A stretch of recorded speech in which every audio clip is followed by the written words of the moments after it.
एक लकड़हारा था। वह जंगल से लकड़ियां काटता और गांव के बाजार में बेचकर अपना जीवन चला रहा था।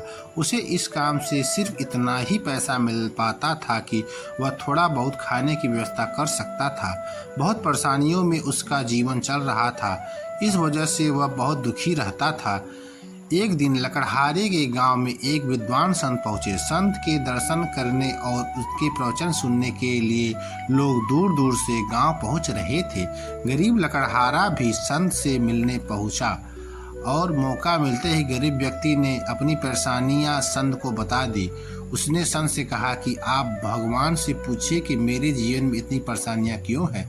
संत ने उनसे कहा कि ठीक है, मैं भगवान से प्रार्थना करूंगा। कुछ दिनों बाद लकड़हारा संत के पास फिर से पहुंचा। संत ने उससे कहा कि भाई, तुम्हारी किस्मत में सिर्फ 5 बोरी अनाज है, इसलिए भगवान तुम्हें थोड़ा थोड़ा अन्न दे रहा है ताकि तुम्हें जीवन भर खाना मिलता रहे। संत की बात सुनकर लकड़हारा अपने घर लौट आया। कुछ दिन बाद वह फिर से संत के पास पहुंचा और बोला, हे गुरुजी, आप भगवान से कहो कि मेरी किस्मत के सारा अनाज एक साथ मुझे दे दे।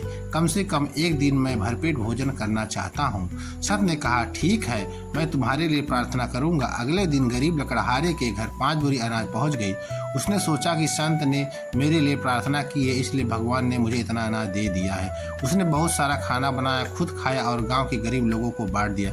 सभी ने उसे दुआएं दी। अगले दिन उसे घर फिर 5 बोरी अनाज आ गया। उसने फिर ऐसा ही किया, खुद खाया और दूसरे को खाना खिला दिया। काफी दिनों तक ऐसा ही चलता रहा। फिर एक दिन वह संत के पास पहुंचा और पूरी बात बता दी। संत ने उससे कहा कि भगवान, तुमने अपनी किस्मत का अनाज दूसरे को खिला दिया तो तुम्हारे इस नेक काम से भगवान बहुत प्रसन्न है, इसलिए वे तुम्हें अन्य जरूरतमंद लोगों की किस्मत का अनाज भी दे रहे हैं ताकि तुम उन्हें भरपेट भोजन करा सको। संत की बात गरीब व्यक्ति को समझ आ गई।